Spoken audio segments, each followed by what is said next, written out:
Einstein once wrote that the most beautiful thing we can experience is the mysterious.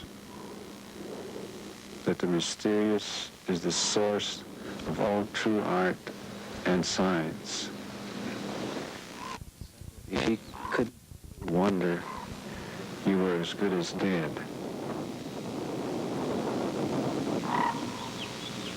A scientist looks at the world like a child, always wondering, what is it made out of?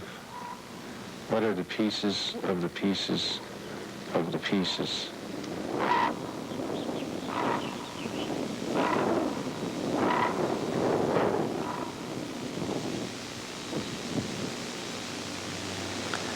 When I was a kid, I wanted to know what made it all work. I looked at the shapes of the mountains and the rocks and wondered how they got that way. I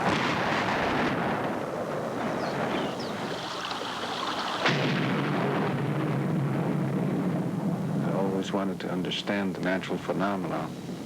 I wanted to know. I wanted to know what lightning was. I asked everyone I knew about things like that. But people either didn't think there was any sense in asking, or their answers weren't exactly satisfying.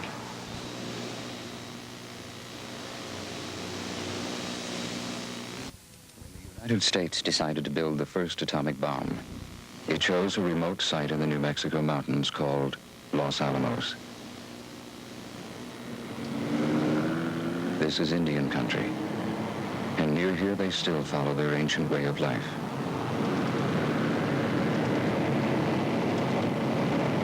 This film is about a Navajo Indian who as a child hunted barefoot and slept in the open. Today he is a nuclear physicist here at Los Alamos. Oh, 9.3 megavolts. Yeah, that's pretty high. It's a hot plasma. Yeah, that's a bit hotter than the sun, quite a bit. If we can look at the protons first, that one was a bit strange, I think. That should be everything. This feature here is to set equal to 0 and look at the effect of the magnetic field and the analysis of the particles. And then E9? what was it, 9 or 8? 4 kilovolt. I like that better than 38 megavolts. 4 kilovolt electron temperature. Dr. Frederick Young came to white culture as a complete outsider. His first languages were Indian, Ute, and Navajo. In the space of a single lifetime, he has bridged almost the entire span of Western development.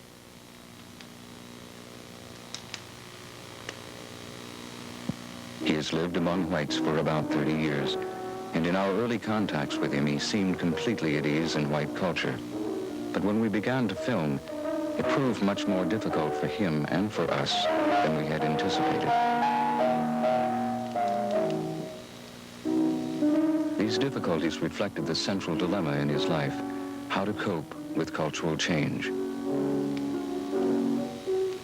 The first part of the film is about how he became a nuclear physicist. The second about how the process of filming highlighted the cultural differences between us. As a child, Fred Young lived a nomadic life, hunting animals and gathering roots and seeds in the mountains and deserts of the Southwest. He was brought up near Shiprock on the Navajo Indian Reservation.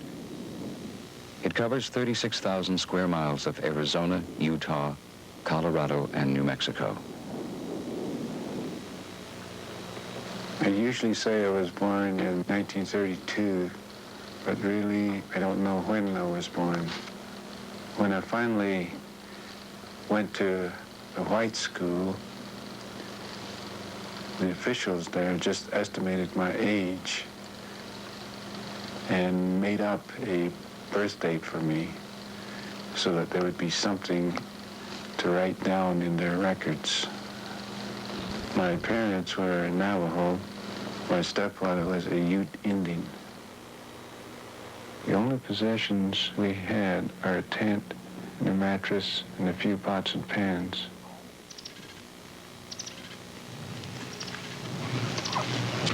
Fred's Indian name was Son of Fox, meaning clever hunter. He could imitate bird calls to entice his quarry within range. By the time he was about 7, he could feed and support 4 younger brothers and sisters. He endured harsh winters, 10,000 feet up in the mountains. Only the strongest and most independent survived. His younger sister died from exposure, and a brother drowned.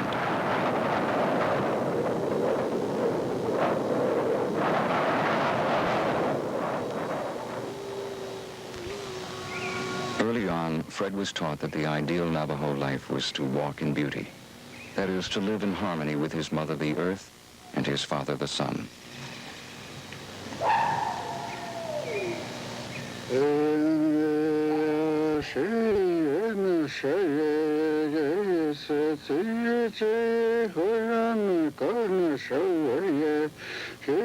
Among Fred's teachers were medicine men who today still rise early to greet the sun and to scatter corn pollen, the symbol of life.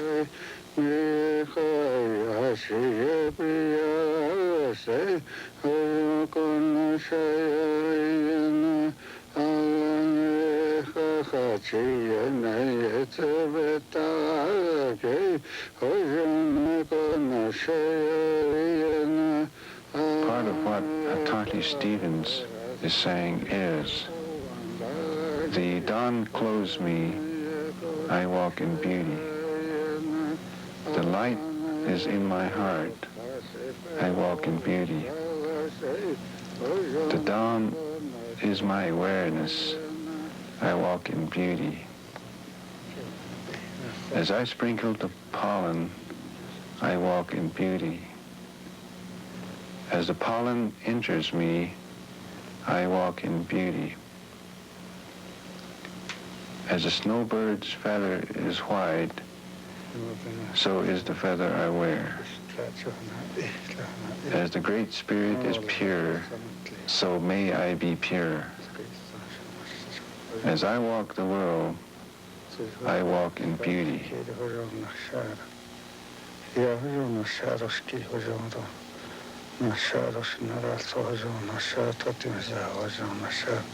After we came to this world from the 3 lower worlds, where when you arrive up here there was no light whatsoever, so the first man, first woman created the sun. The sun was created out of a turquoise, and the moon created out of a white shell. Of course, the story or the myth, the mythology of the creation of the sun says that the sun was only 4 hand span big, and then when they was ready to send it up into the heaven by the winds, where they were blown 4 times, so that it was so large, so, and then the wind blew it up into the skies, so that's where you see it to this day.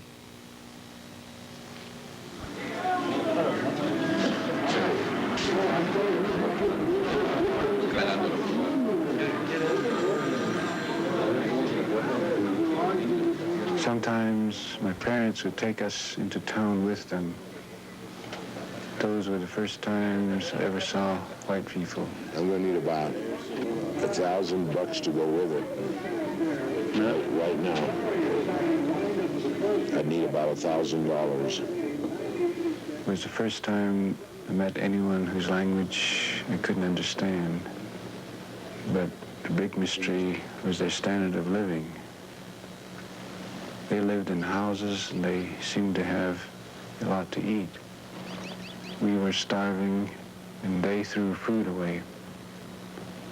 I've dug in garbage cans for food. When people throw things away, it's not all spoiled. Some of it is still good. When Fred Young was about 10, his family, who were starving, sent him down from the mountains to a government boarding school in Ignacio, Colorado. This public relations film was taken at the time by one of the teachers. Here, at last, Fred was relieved of the daily burden of hunting. But for him, this was a strange and threatening world. My name when I entered the Indian school was Fred Willie, and at some point of time at the Indian school, my name was changed to Fred Young. Do you have any idea why?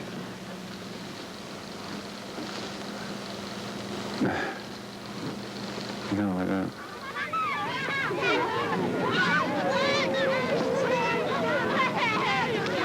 They ran the place pretty much like an army camp, and I missed my family.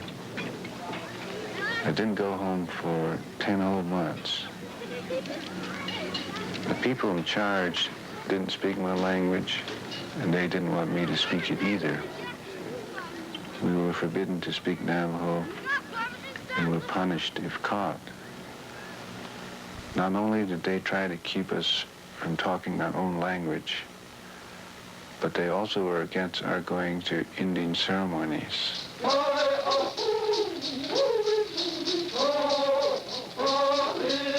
Ceremonies like this were the great social and religious events of the year, when Fred and his relatives would come together for the sake of one of their number who needed help.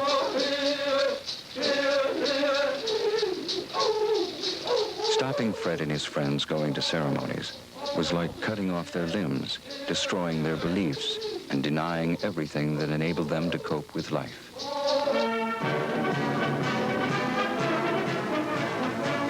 We could be Indians in a parade in a white town, but we weren't supposed to be a real Indian.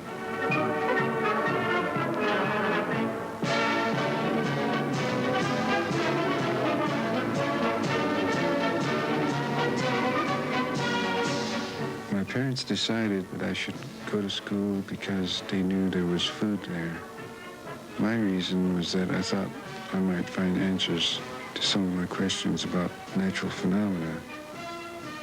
Before we came there, we had all told time by the position of the sun in the sky.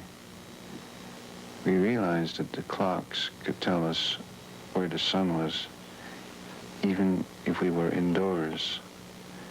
And we tried to figure out how that could be. We thought that somehow the sun controlled the clocks. I wondered if there were some kind of pipes between the sun and the clocks. Later on, when I saw the heating plant and the pipes, I wanted to know what made the water flow upwards. The teachers said that I would find that out later. Actually, I think they didn't know many of the answers themselves. Having lost all contact with his parents, Fred stayed at the school for nearly 10 years, picking up skills that would have been useful to the Navajo. But then the tribe changed the direction of his life by sending him to the University of New Mexico.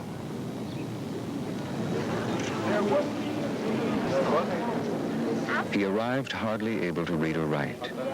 He worked 21 hours a day to learn English, catch up with what his classmates already knew from high school, and do his college work. What kept him going was a refusal to give in, a conviction that if he could survive alone in the mountains, he could survive in any environment.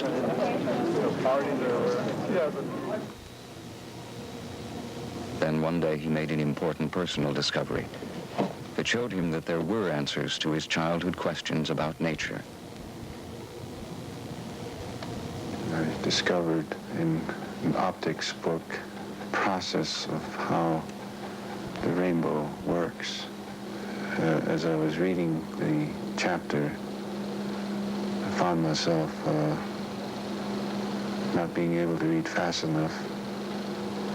I really wanted to know the total information immediately, and the chapter being quite lengthy, I had to convince myself I needed to be patient.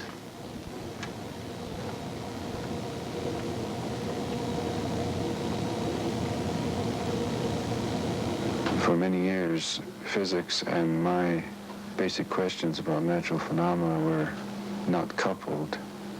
There did not seem to be any relationship until this one day when I read about how the rainbow works. At about that time, he met the man who was to help him through this period, the professor of physics, Christopher Levitt. I found out that he didn't start out knowing English and had to learn how to express himself on a social plane and also in writing. Our way of thought is alien to him, and tried to read all the great philosophers, even back to Plato, in order to try to understand how it is that we think. He was quite restless being a student immersed in our culture. He would have to get up and just go and go back to the reservation. I didn't know this was happening at the time, as a matter of fact. I knew that he disappeared. I didn't know where to.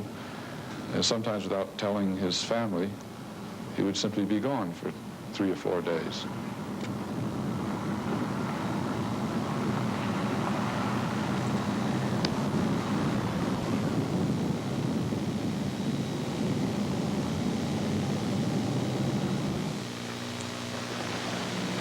In the white world, the basic assumptions are so different that something that would be taken for granted by all my classmates wasn't obvious to me at all.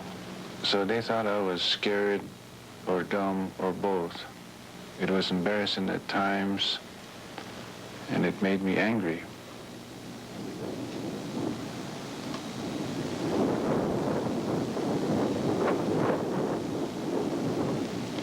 As I got to know Fred more intimately and became really his friend, I found that he had a very intense hostility toward our culture, perhaps related to the way the Indians had been treated in the past, and also I think the way perhaps he himself was treated in the past. He would always bring up the point that when he was little, he was used to doing things like walking, 10 miles barefoot in the snow, and coping without food for 2 or 3 days. And he really felt, I think, that our culture was overly dependent on the comforts of life. If a person, just a stranger, started to criticize the Navajos in general, for example, or the Indians, he would listen and talk, and gradually the resentment would build up, and there would be the possibility of a fight. It was hard to stick with him, but I had found him not only determined and highly motivated, but also he had considerable intellectual capacity, very good memory, and an overriding curiosity that is very rare even in our good students. Fred went on to design various satellite experiments involving research on the sun. He later specialized in nuclear physics and was eventually awarded a doctorate.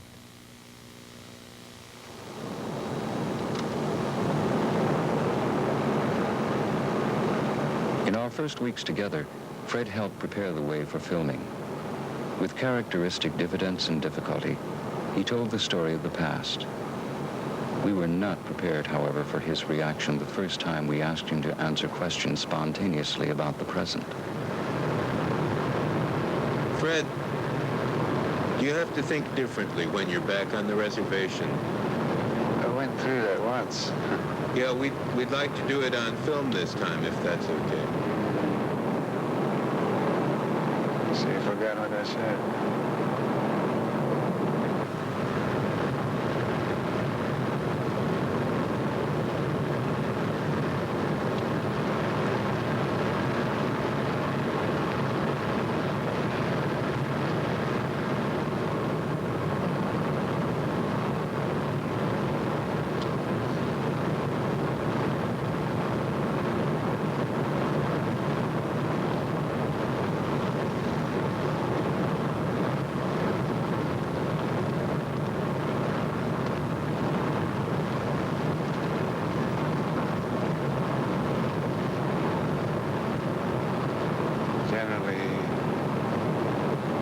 especially with my relatives, there's no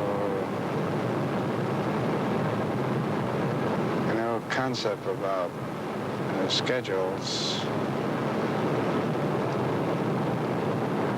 Usually they're pretty much preoccupied with trying to solve their daily problem of getting food and water. And to them, time is, for some of my relatives, time is pretty much stood still. But they generally try to accomplish their task between sunrise and sunset. We were also hoping to accomplish our day's work by sunset. We drove on for hundreds of miles, mainly in silence. We had no way of knowing whether the relatives Fred wanted us to meet would be there or if they would agree to be filmed.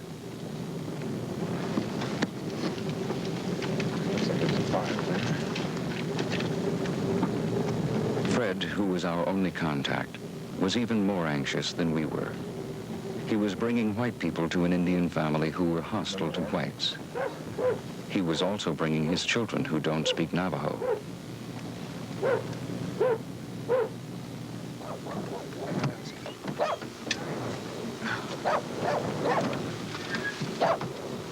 His relatives live in round houses with one room called hogans. They have no sanitation, no electricity, no running water. Every day they have to travel several miles to fetch their water. It took much negotiation before they finally agreed to filming.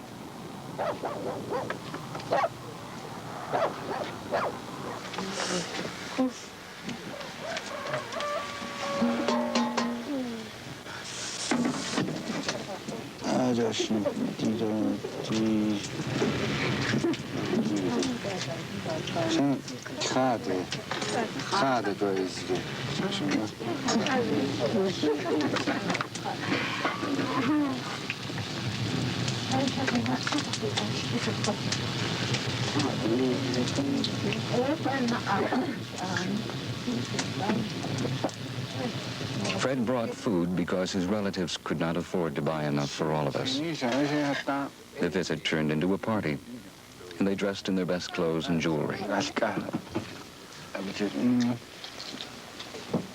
It seemed that Fred was more at ease among these people than almost any others.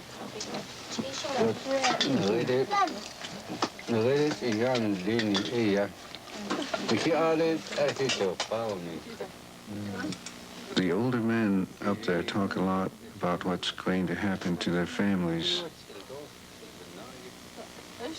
It doesn't seem as if they can go on if things keep getting worse. The sheep herding economy can't support them all, and no one knows what will take its place.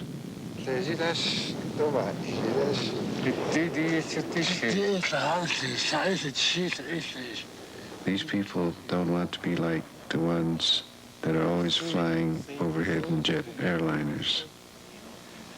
They want to live on their land in a group of houses for all the relatives of the extended family, being with each other and helping one another.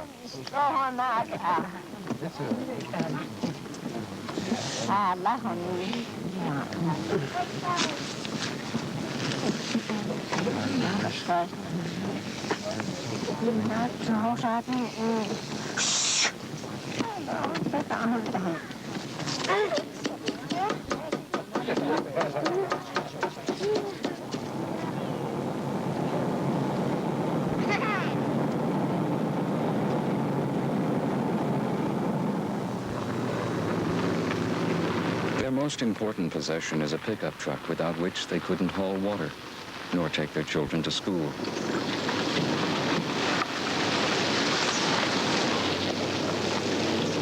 As in Fred's childhood, the attraction of school is free food.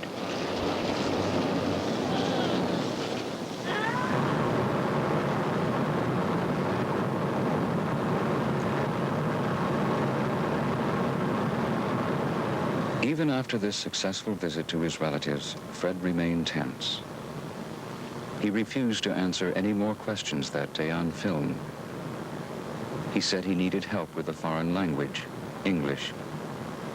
He finally decided that what he could do was to read from edited transcripts of what he had told us already.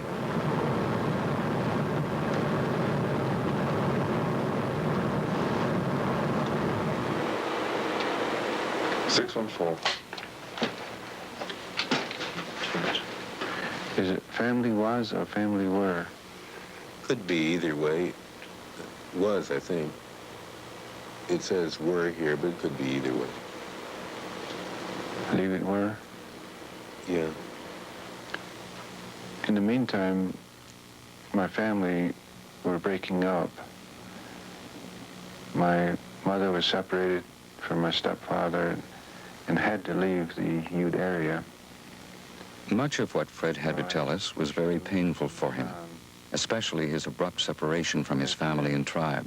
Were left at school. But he did seem more relaxed about telling us once the words had been written down. And I was getting independent. Okay, come.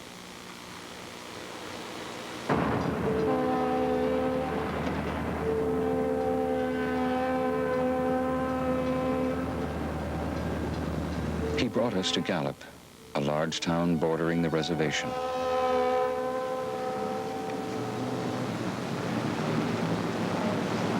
It makes its living by trading with the Navajo tribe, and it accommodates the tourists who come to look at the Indians. It is also the Skid Row of the Navajo Nation.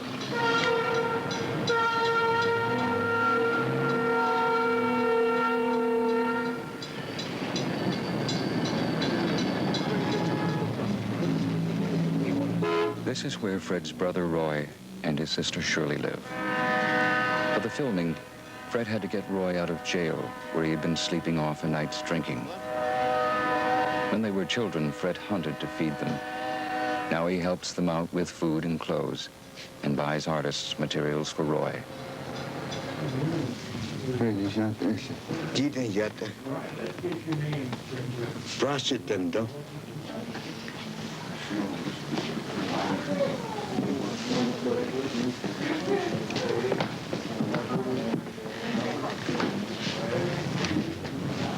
Got everything you need there? You cut this? Sure. You want to cut it, what, in half or what? Yeah. Okay.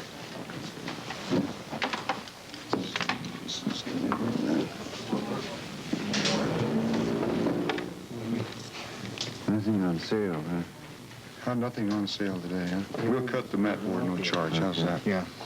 True, but this could want to look pretty. There you go. What kind of painting are you going to do there with that? Watercolor? Traditional Indian painting or what? Yes. Traditional? Dancers or? For wall bonnet, each color represents the 4 seasons. Oh, yeah. You know what I do? Roy is really smart and an artist with a real feeling for the land and how it looks. But in Gallup, every friend he has is just trying to get him to drink all the time. See, when I paint it, I have something else done. In spite of precautions, shortly before filming began, Roy found a full bottle of whiskey and drank it. Let me finish this. Roy, if you sold the painting to a trader, would he give you much for it? Sure. He gave 40 and he'd make $45 off of that. But I don't mind. You see, you got 3 birds over here. I don't know where they're going, but